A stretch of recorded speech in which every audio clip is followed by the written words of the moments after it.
এই যে এই জায়গাটা এখনও মিস করি মুই এখনও মিস করং, কারণ এইটা জায়গা মুই আবার পুরানা ভিডিওগুলো যে আছে না, যে সোয়া দেবক বা পুরানা অন্য কাকু রোস্ট করছিলাম, এই জায়গাটা সে রোস্ট করছিলাম।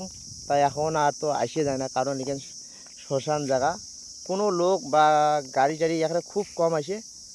ওই জন্যে মুই আর এখনো আসো না। প্রথম কেন আসছিলাম, প্রথম একটু রোস্ট ভিডিও তখন চালু করছিলাম, তখন মনে করো মেলা ধরনের কথা কওয়া হয়, তো একটু সরম টাইপের লাগছিলো, নার্ভাস মনে হয়েছিল।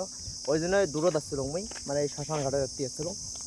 তো এলা তো অতটা আগের মতো না হয়, এলা সবাই জানে যে ভিডিও করে চ্যাংরা, তা বেলার করলে তো ভিডিওই করবি না। তো এলা কাউ না করে, এলা কাউ কোনো কয় না বা হাসিও না, যারা ভিডিও করে। তো ওই জন্য সরম টরম ভাঙছে, তো মুই এই জায়গাটা তারা আসেও না। তো এখনও কিন্তু এই জায়গাটা আমি মিস করবে না। জায়গা দেখো, প্লেস খান দেখো, কিন্তু প্লেস খান কিন্তু সেই সুন্দর প্লেস। শ্মশানের কারণে এই রাস্তা দিয়ে যাতায়াতটা একটু কম হয়। এই যে 10 মিনিট পরে এখন বাইক জামান আছে, তাও একজন। এখানে খুবই কম প্লেয়ার আছে, এখানে তো আসলে এখানে নাই প্লেয়ার, এখানে নাই। তো টাটা বাই বাই, কেমন লাগলো এই ব্লগটা কয়ে দেবেন।